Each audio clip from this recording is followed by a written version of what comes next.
I'm Sarah Henderson, 34, a senior investment executive who's paid my parents' mortgage for 3 years. Despite 60-hour work weeks, I've never missed our family Christmas, always funding the entire celebration. Last Tuesday, Mom called with news that shattered my world. "We all agreed you're not welcome at Christmas this year," she said sarcastically. Her words broke something inside me. After years of financial support and sacrifice, I made a decision that would change everything. If you're watching this story unfold, let me know where you're tuning in from.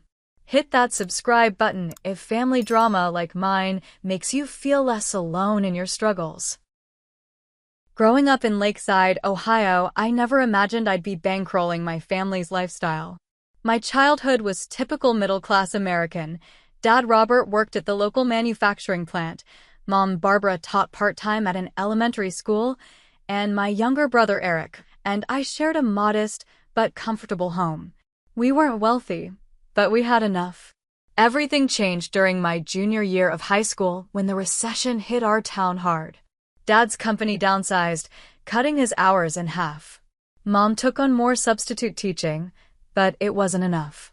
I still remember the hushed arguments behind closed doors, the unopened bills piling up on the kitchen counter, and the gradual disappearance of small luxuries we once took for granted. While my parents struggled, I doubled down on academics. Studying became my escape and my hope for a better future. The guidance counselor at Lakeside High recognized my potential and helped me apply for scholarships. When I received a full ride to Wharton School of Business, my parents cried with relief. They couldn't afford to contribute a dime to my education, but I never resented that fact. I understood their circumstances. College was transformative. I thrived in the competitive environment, graduated summa cum laude, and landed an entry-level position at Meridian Investments in Chicago. My starting salary was more than my parents' combined income, and for the first time, I could breathe financially. I lived frugally in a tiny studio apartment, saved aggressively, and sent money home whenever possible. By 25, I had paid off my small student loans and received my first significant promotion. That same month, Dad called with news that their furnace had died during a brutal Ohio winter. Without hesitation, I transferred $3,000 for a replacement. The gratitude in his voice was overwhelming, and something shifted in our relationship.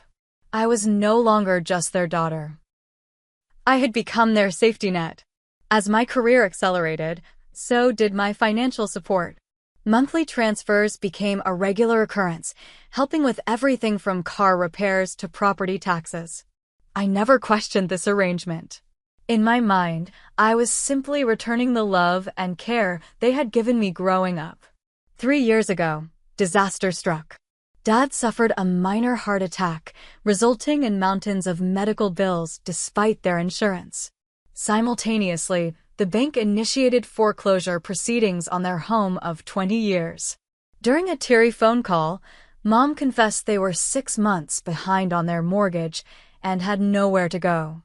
I flew home the next day and made a decision that would profoundly alter our family dynamic. I purchased their home outright, restructuring it so they could continue living there without rent while I took over the mortgage payments. At the time, it seemed like the perfect solution. They maintained their dignity and home, while I gained a tax benefit and investment property. Our arrangement was simple. I paid the $3,000 monthly mortgage, property taxes, and insurance. They covered utilities and maintenance. Every Christmas, I funded an elaborate family celebration, flying home with expensive gifts and arranging professional catering. Last year alone, the holiday cost me nearly $10,000, but seeing their joy made every penny worthwhile. Meanwhile, my brother Eric moved back home after dropping out of community college. Unlike me, he struggled to find direction, bouncing between part-time jobs and unemployment. My parents never pushed him to contribute financially, and I noticed their different expectations for us. While I carried the financial burden, Eric received endless patience and understanding for his journey of self-discovery. Recently, I earned a promotion to senior vice president at Meridian, nearly doubling my already substantial salary. The position came with increased responsibilities and longer hours, but I managed monthly visits home, never missing important family events despite the 5-hour commute from my Chicago apartment.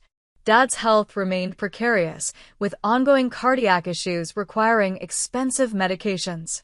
Mom quietly retired from teaching, citing the stress of modern education, but never acknowledging they no longer needed her income thanks to my support.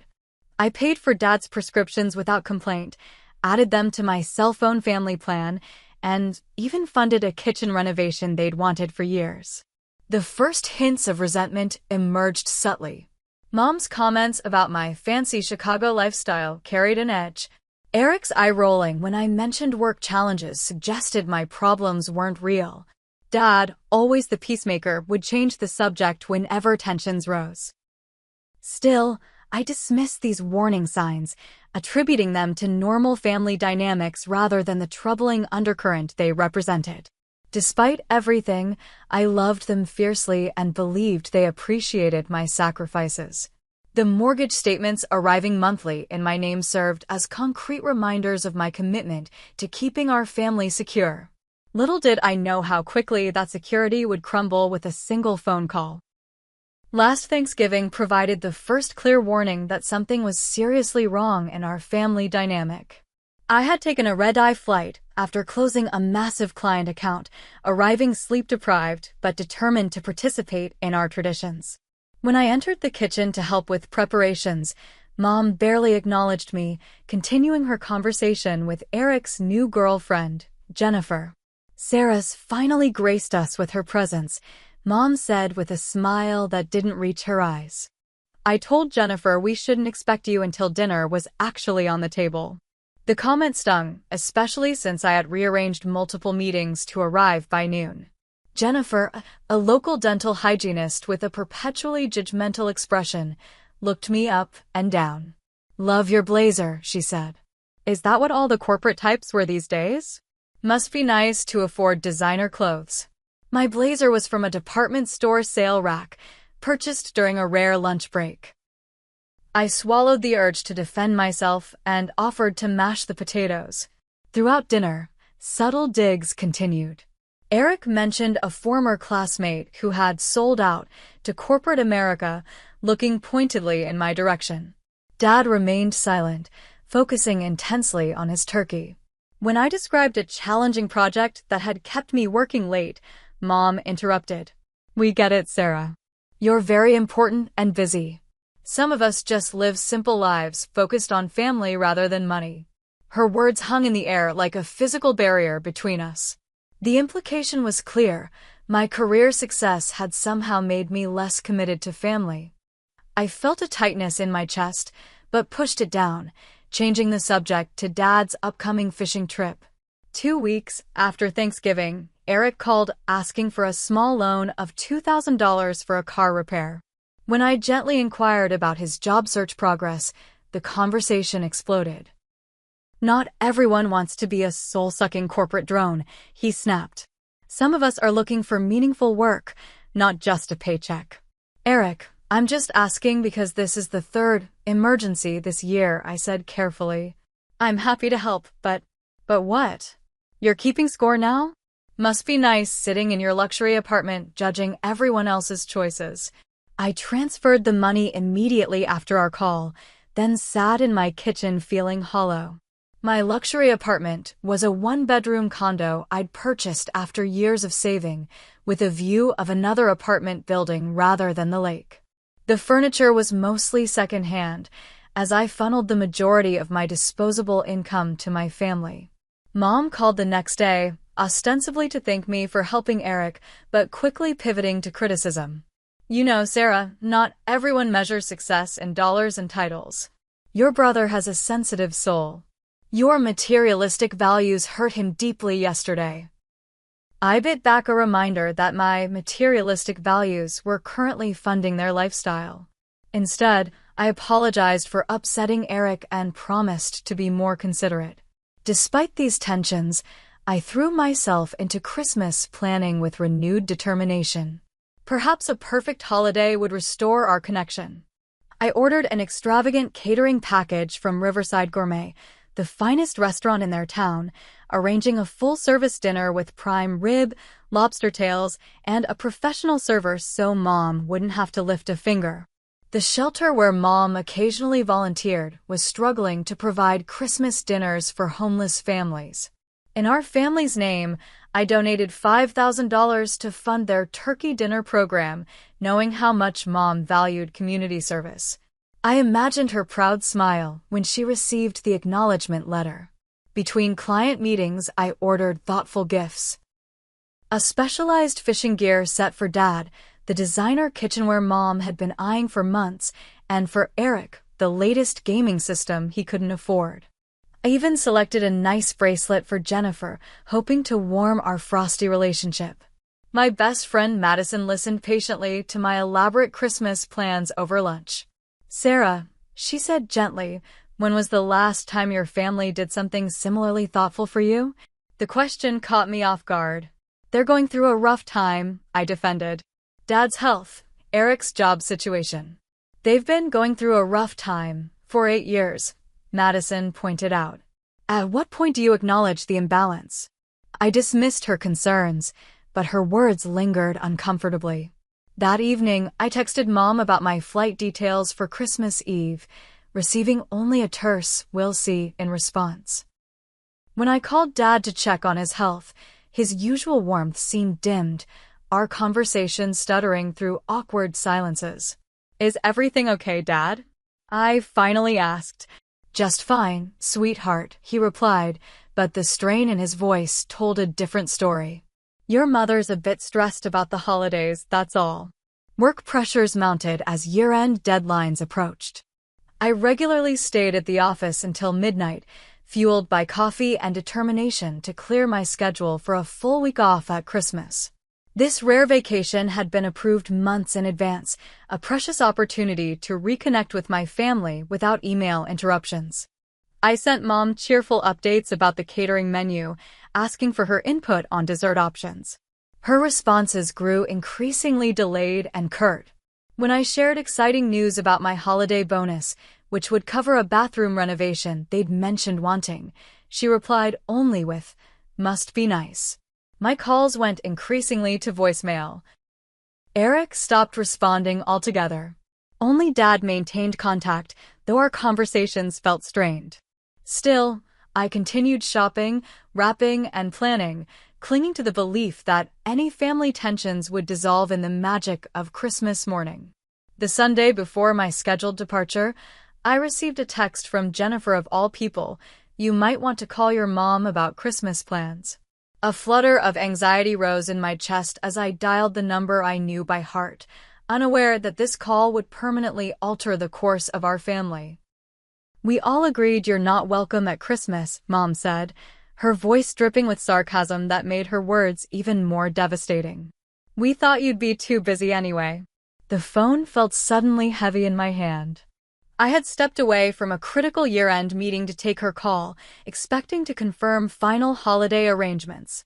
Instead, her statement struck like a physical blow, leaving me momentarily speechless.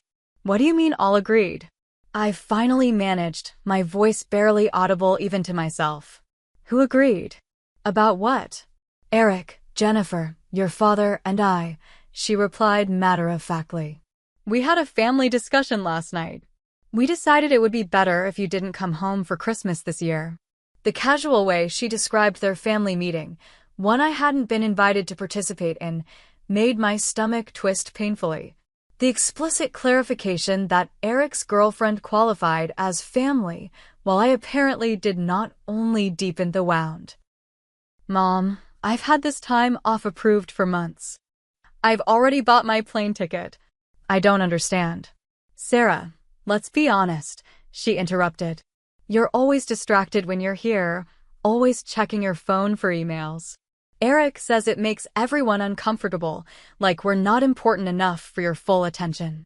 Her words conjured memories of my last visit, when I'd received an urgent client call during dinner and stepped away for 7 minutes, after which I'd apologized profusely. Was that truly enough to warrant exclusion from Christmas? "I promise I won't bring my laptop this time," I said, hating the pleading tone creeping into my voice. "I've arranged everything so I can be fully present." Mom sighed heavily, the sound achingly familiar from childhood disappointments. "It's not just that. It's the way you show up with your designer clothes and expensive gifts, making the rest of us feel inadequate. Jennifer says it feels like you're showing off, trying to prove you're better than us." The accusation was so absurd I nearly laughed. I'd specifically downplayed my wardrobe at home, often wearing the same jeans and sweaters throughout my visits. As for the gifts, I'd chosen each one with careful consideration of their interests and needs. "That's not my intention at all," I protested. "I just want to give you all things that would make you happy." "Well, what would make us happy is a simpler Christmas without the pressure of your extravagance." Dad hadn't spoken a single word during this exchange.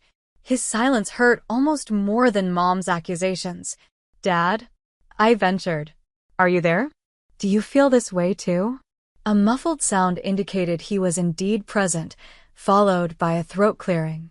"Sarah, honey," he began, then faltered. No defense followed, no contradiction of Mom's harsh assessment. Just uncomfortable silence. My eyes burned with unshed tears. "I see," I whispered. "Anyway," Mom continued briskly, as if we were discussing something as mundane as a change in dinner plans, "the catering you arranged can still happen." That was very thoughtful. The casual expectation that I would still finance their Christmas celebration while being explicitly uninvited struck me with stunning clarity. This wasn't about my presence being uncomfortable. They simply wanted my financial contributions without the inconvenience of including me. "And of course," she added, "you can still send the gifts if you want to. We just think it's better for everyone this way." A strange numbness spread through me as the full picture emerged. For years, I'd interpreted their acceptance of my financial support as an expression of family trust and interdependence. Now I recognized it for what it truly was: entitlement. "Mom," I asked quietly, "did it occur to any of you that I might be hurt by this decision?" The pause that followed spoke volumes. "Sarah, you're a grown woman with a successful career and your own life. We assumed you'd understand and probably be relieved not to make the trip. You're always talking about how busy you are." My eyes drifted to the framed photo on my desk, the four of us smiling at a lakeside picnic years ago, before money complicated everything. The people in that photo felt like strangers now. "I have to go," I said finally, unable to continue the conversation without breaking down completely. "Don't be dramatic, Sarah," Mom replied. "It's just one Christmas. You can come for Easter if your schedule allows." I hung up without responding, set my phone on silent, and somehow made it to the bathroom before the tears came. Locked in a stall, I pressed my fist against my mouth to muffle the sobs that tore through me. Colleagues passed by, chatting about holiday plans, oblivious to my world collapsing behind the bathroom door. Hours later, I sat alone in my darkened apartment, surrounded by carefully wrapped Christmas presents addressed to people who had just rejected me. The Christmas tree I'd put up the previous weekend, thinking I'd only see it for a few days before my trip, now seemed to mock my naivety.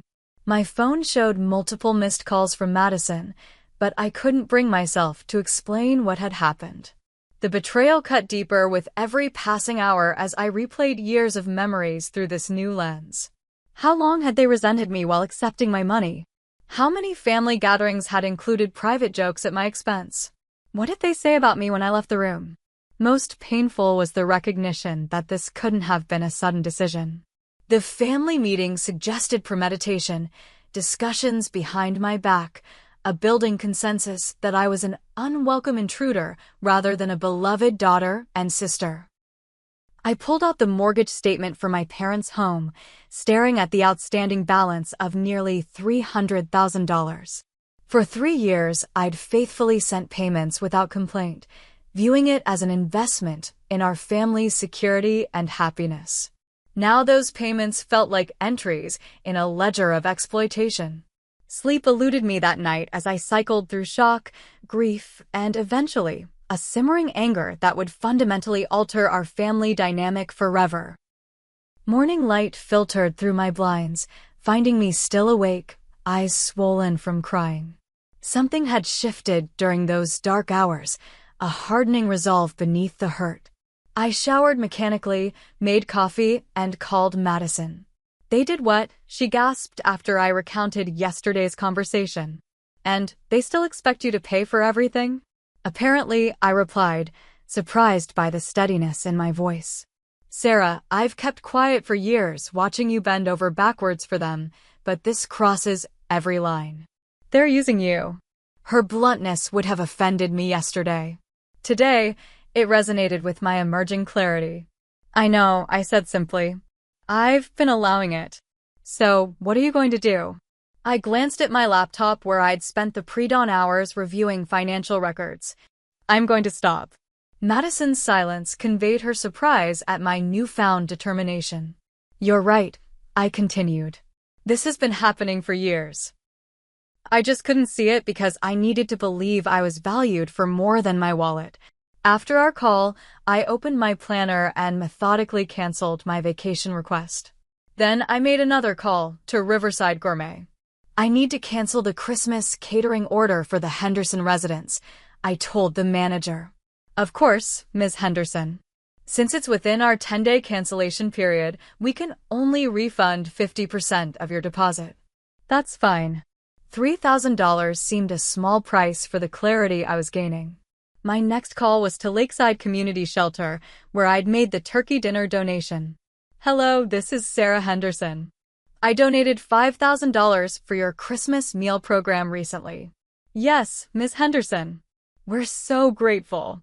Your family's generosity will provide meals for over 70 families." I hesitated only briefly. "I'd like to make a change to that donation. Please remove my family's name from the acknowledgement. I'd prefer it to be anonymous." And I made a split-second decision. "I'd like to double the amount. Can you accommodate more families?" The coordinator's delighted response confirmed they could indeed expand their program with additional funding. I scheduled the transfer, a strange lightness replacing some of the heaviness in my chest. By mid-morning, I had arrived at First National Bank, where I'd financed my parents' mortgage. "I'd like to discuss options regarding a property I'm financing," I told the mortgage specialist, sliding over the paperwork. The specialist, Allison, reviewed the documents carefully. "You've been paying this mortgage for 3 years without any issues, Ms. Henderson. What would you like to change?" "I need to understand what happens if I stop making payments." Allison's professional demeanor didn't falter, though her eyes reflected surprise. "Since you're the sole owner and borrower, you'd be facing potential foreclosure after 3 missed payments. It would significantly impact your credit score. May I ask if you're experiencing financial difficulties?" "No," I replied truthfully. "This is about setting boundaries." For the next hour, Allison walked me through various scenarios. I learned I'd paid over $70,000 toward the principal and interest, not including property taxes and insurance. We discussed options for transitioning the mortgage to my parents or selling the property. I took detailed notes, formulating a plan. Back at my apartment, I composed a carefully worded email to my family. "Dear Mom, Dad, and Eric.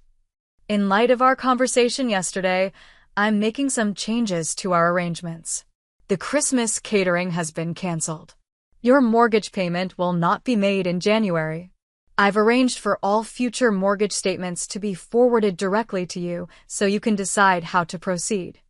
I've respected your decision regarding Christmas. I hope you'll respect mine regarding financial support. Sarah." Short, factual, without emotional appeals. I pressed send before I could reconsider, then set up an automatic email response for any further messages from their addresses. "I'm currently unavailable. For urgent matters, please contact me after January 2nd. A similar message went on my voicemail. I then did something unprecedented. I notified my assistant I would be taking a personal day, effective immediately. Instead of my typical reaction to family conflict, working myself to exhaustion, I booked a massage at the spa near my apartment. As the therapist worked on my tensed shoulders, I made another decision. Opening my phone, I searched for last-minute vacation packages. 20 minutes later, I had booked a Christmas week at a beachfront resort in Maui. The cost was extravagant, but for once, I would spend on myself what I typically spent on others.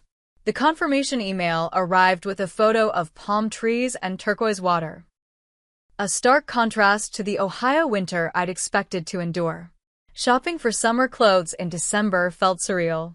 As I selected swimsuits and sundresses, my phone remained blessedly silent in my purse. Only when I stopped for lunch did I finally check it. 12 missed calls, 27 text messages, 5 voicemails. The first text was from Mom, sent at 12:07 p.m. "What do you mean the catering is canceled? Call me immediately." Eric's message followed. "Is this some kind of joke?" Mom's freaking out. Dad's single text simply read, "Please call, sweetheart." The messages escalated in urgency throughout the morning, culminating in Mom's most recent, "You can't just stop paying the mortgage. What are we supposed to do?" I set my phone down beside my salad, a strange calm settling over me. For years, I'd jumped at their every summons, rearranging my life to accommodate their needs and emergencies.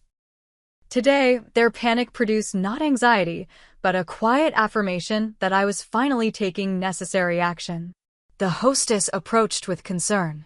"Is everything all right with your meal?" I realized I was smiling. "Everything's perfect, actually. I just made a long overdue decision." As I finished my lunch, I sent a single group text in response to their barrage of messages. "I'm taking time to process your decision about Christmas. I'll be unavailable until after the new year. The mortgage office has information if you need it." Then I turned off notifications from their numbers and continued shopping for my first solo vacation, each purchase a small act of liberation from patterns established long ago. By evening, my phone had become a repository of family panic. I reviewed the messages and voicemails with detached interest, like an anthropologist studying the collapse of a dysfunctional ecosystem. Eric's voicemail vibrated with indignation. "Real mature, Sarah. Punishing everyone because you got your feelings hurt. Some of us actually need that house, unlike you with your fancy condo. Call Mom before she has a breakdown." His casting me as the villain was predictable but still stung. The subtle acknowledgement that they needed the house I provided without any expression of gratitude only reinforced my decision. Mom's messages evolved from commanding to manipulative. "Sarah Elizabeth Henderson, you call me this instant," progressed to, "I don't understand why you're being so cruel. We only thought you'd be happier not having to travel when you're so busy." Dad, typically the mediator, left a voicemail that nearly broke my resolve. "Sweetheart, I know you're upset. Can we please talk about this? Your mother didn't mean it the way it sounded." I sat on my couch, wrapped in the throw blanket Madison had given me last Christmas, and drafted responses I never sent. In each one, I outlined years of one-sided giving, of rearranged work schedules, of sacrificed relationships and opportunities. Instead, I closed my laptop and poured a glass of wine, honoring my commitment to unavailability. The surprise came just before midnight.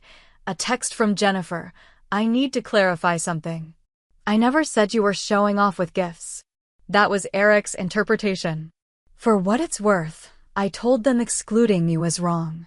Her unexpected honesty prompted my first reply. "Thank you for telling me. Jennifer, Eric's been telling everyone you're just having a rich girl tantrum. I think you should know they've been using your Christmas money to buy a boat."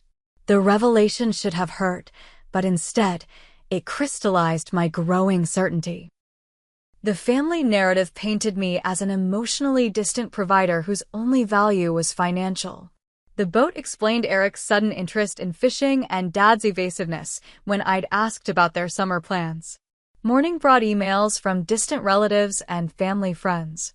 Apparently, Mom had wasted no time spreading her version of events, that I had abandoned the family without warning, jeopardizing their home out of spite. Cousin Rachel wrote, "Everyone's talking about what you did. Aunt Barbara is devastated. How could you be so heartless at Christmas?" I drafted a simple reply. There are multiple sides to every story. I've supported the family financially for years, including paying their mortgage. Recent events have necessitated changes to that arrangement.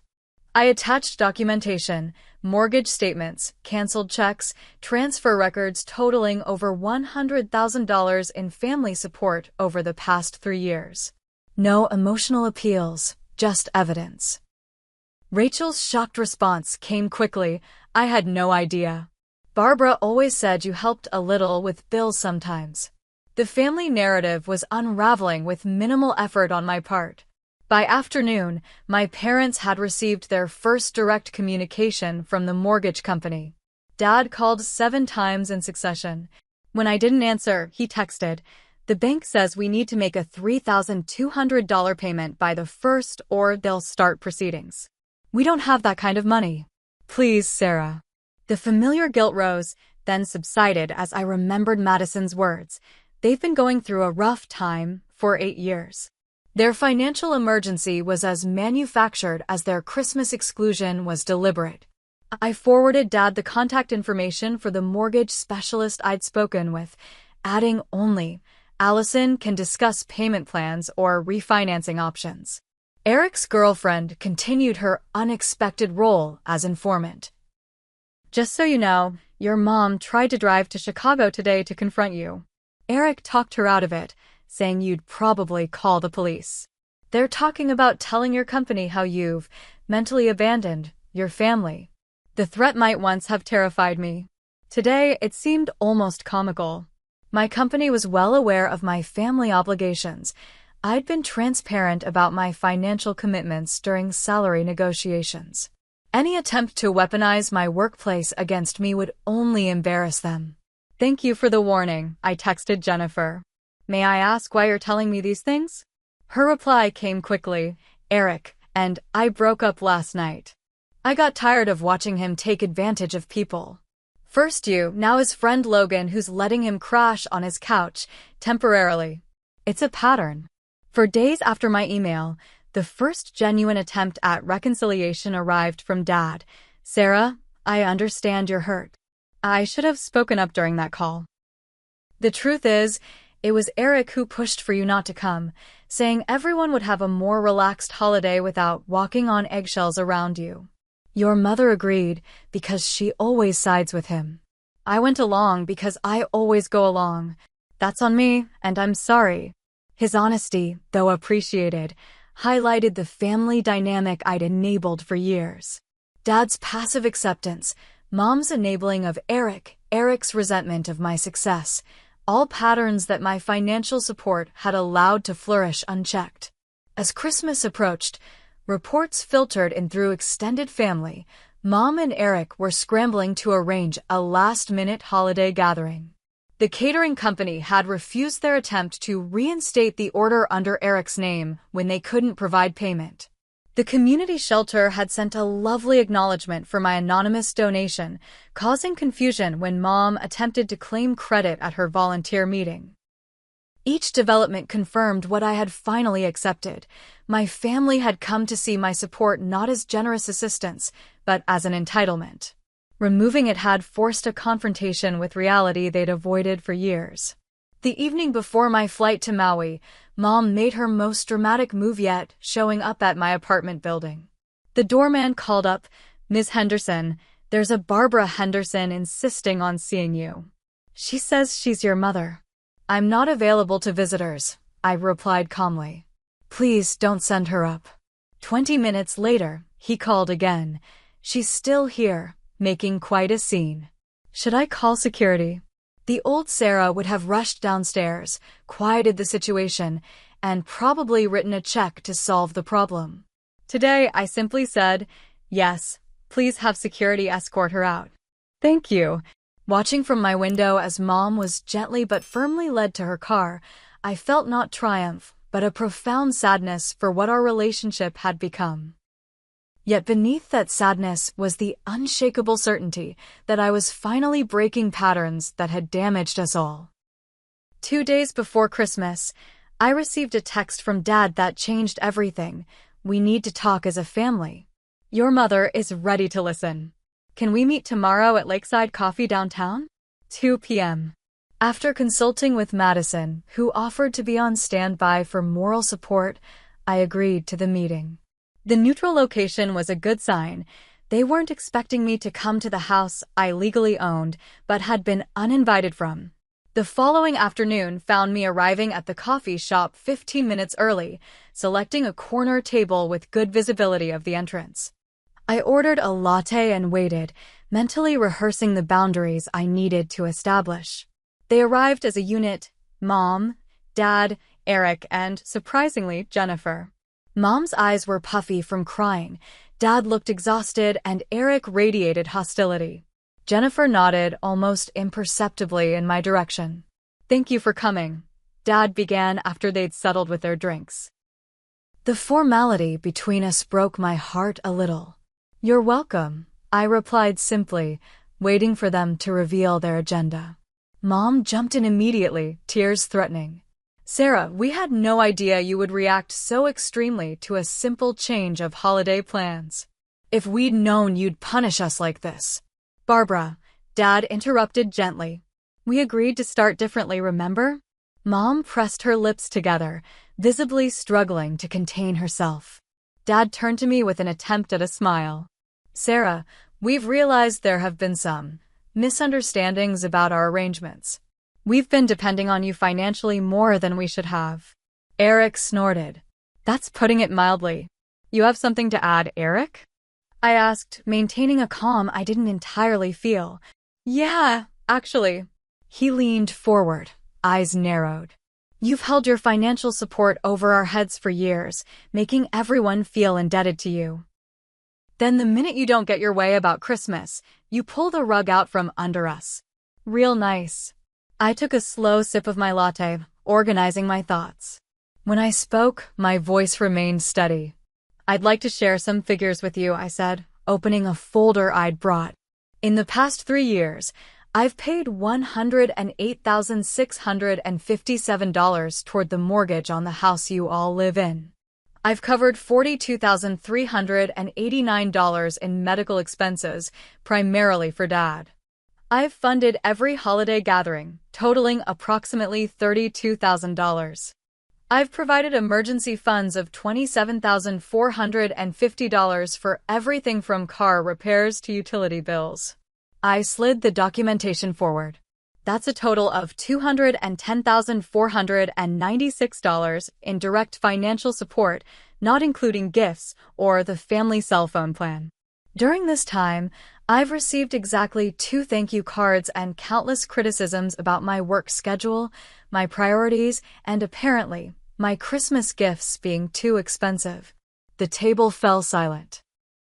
Dad examined the papers with growing discomfort, while Mom stared at her coffee. Eric shifted in his seat, his hostile expression wavering. "I've never kept score," I continued softly. "I helped because I love you and could afford to, but I've realized that my help has created an unhealthy dynamic where my value to this family is purely financial." "That's not true," Mom protested weakly. "Isn't it? When you decided I wasn't welcome at Christmas, did anyone consider that I might be hurt?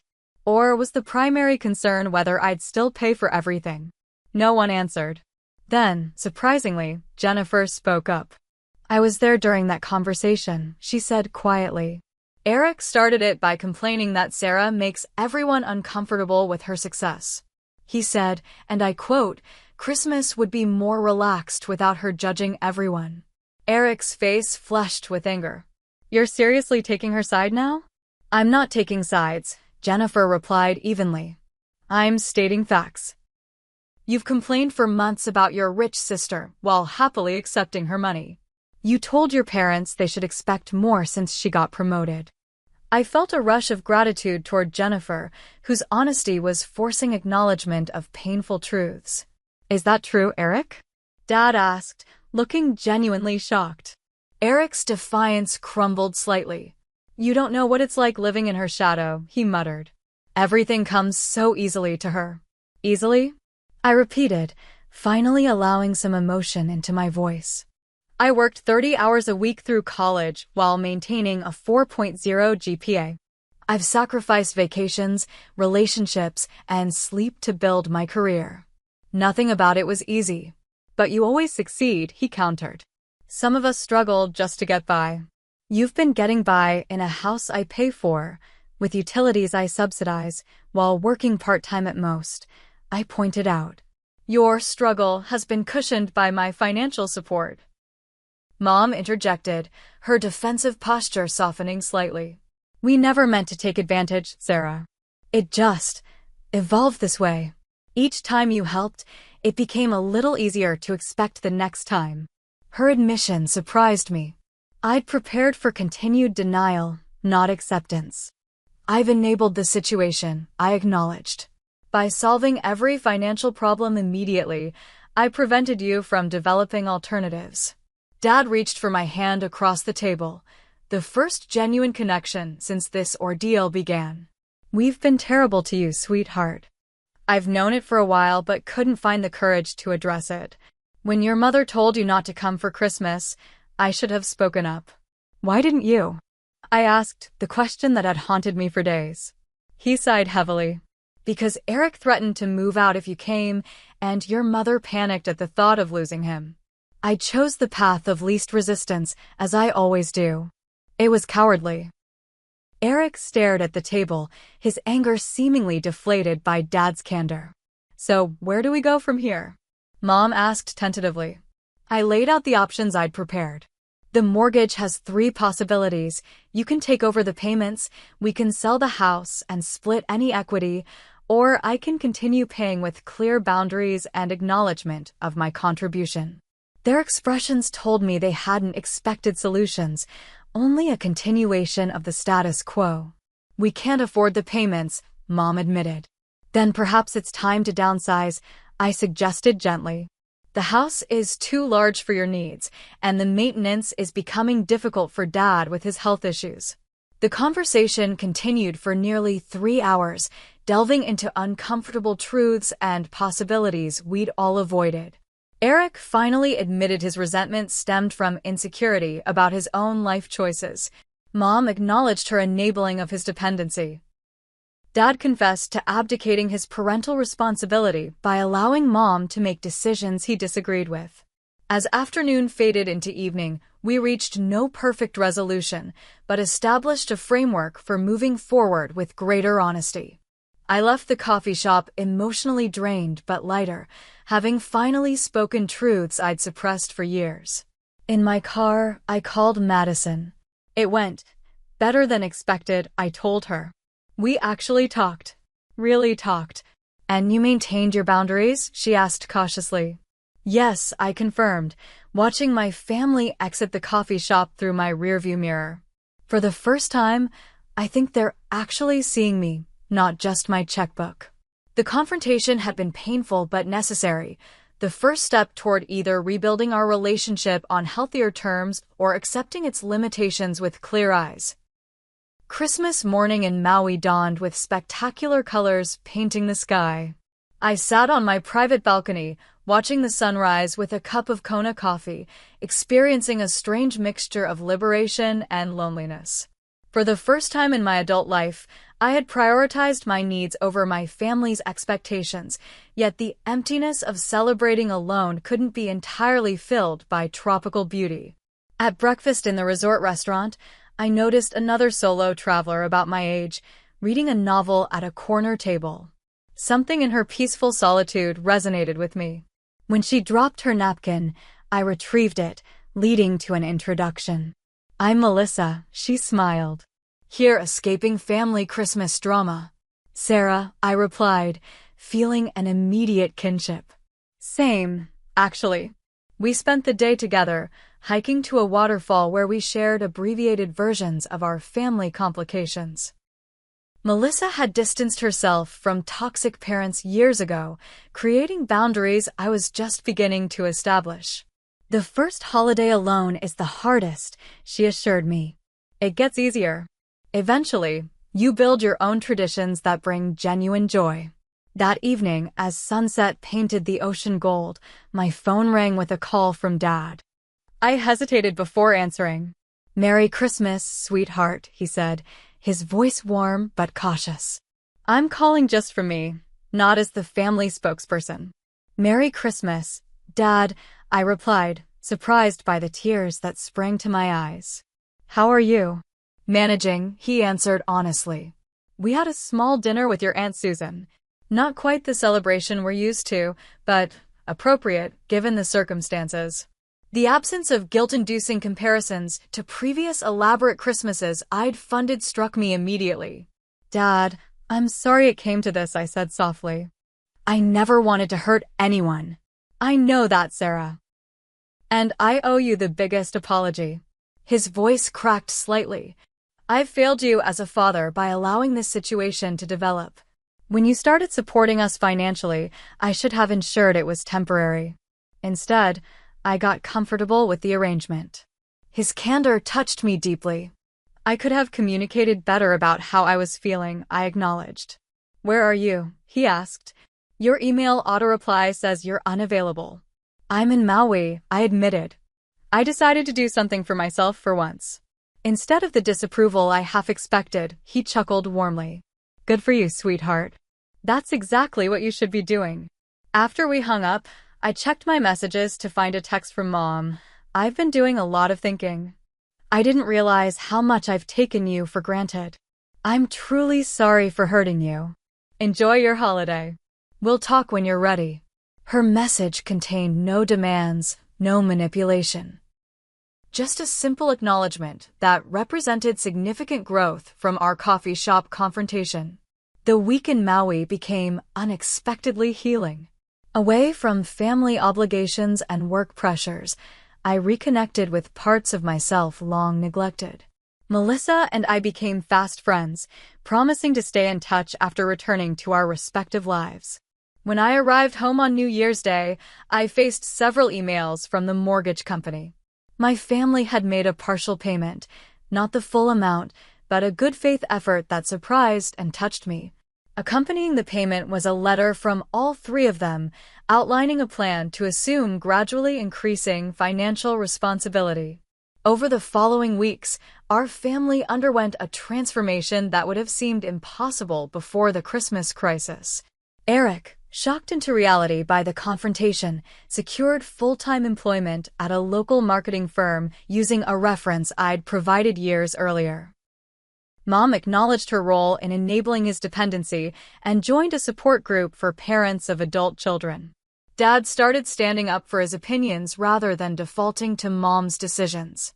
By Valentine's Day, I felt ready to visit. The house, still legally mine, felt different somehow. Small economizing measures were evident. The premium cable package replaced by basic service, store-brand groceries in the pantry, a repaired kitchen chair rather than the new set they'd been hinting for me to fund. "We're learning to live within our means," Mom explained without resentment. "It's actually somewhat liberating." We established a new financial arrangement. I would continue paying the mortgage for 6 more months, while they saved for a down payment on a more appropriately sized condo. The house would be sold, with proceeds split equitably. Eric would find his own apartment by summer, with a clear understanding that occasional help from parents wouldn't become ongoing support. The spring brought another family gathering, smaller, simpler, and infinitely more genuine than our previous elaborate affairs. We shared a potluck meal, each contributing according to ability. The conversation flowed naturally, without the undercurrent of resentment that had previously poisoned our interactions. "I never realized how our financial arrangement was hurting all of us," Mom reflected as we washed dishes together. "For me, it was easier to accept your money than acknowledge we needed to change our lifestyle. For you, It created a role that wasn't really fair. I enabled it. I acknowledged. Solving problems with money was easier than addressing the real issues. "We're building something healthier now," she said, squeezing my hand with soapy fingers. She was right. Though our relationship remained a work in progress, with occasional backsliding into old patterns, the foundation had shifted fundamentally. I was no longer valued primarily as a financial resource, but recognized as a daughter and sister with emotional needs of my own. My friendship with Madison deepened as she supported my journey toward healthier boundaries. Jennifer, surprisingly, remained in touch, eventually dating a colleague I introduced her to. My relationship with Eric evolved slowly, with genuine connection gradually replacing his resentment and my caretaking. The most profound change occurred within me. I learned that genuine generosity comes from choice, not obligation, and that allowing others to face the consequences of their decisions can be an act of love rather than abandonment. Most importantly, I discovered that my worth extends far beyond my financial contributions or professional achievements. As summer approached, I sat in my Chicago apartment balancing my checkbook, a quaint habit in the digital age. The mortgage payment for my parents' house was highlighted, one of the final two I would make before our transition to new arrangements. Instead of resentment, I felt peaceful certainty that our family was finally moving toward authenticity. True family, I've learned, isn't built on financial dependence or obligation, but on mutual respect and genuine care for each other's well-being. Sometimes the greatest gift we can give those we love is the space to grow, even when that growth involves difficult truths and temporary discomfort. The Christmas that nearly destroyed us ultimately became the catalyst for rebuilding something far more valuable than the material security I'd provided for years, a family relationship based on truth, respect, and authentic connection. Have you ever had to make a difficult decision that ultimately strengthened your family relationships? I'd love to hear your stories in the comments below. Sometimes the hardest choices lead to the most meaningful growth. If this story resonated with you, please like, subscribe, and share with someone who might need to hear that setting boundaries with family is an act of love, not abandonment. Thank you for joining me on this journey toward healing and authenticity.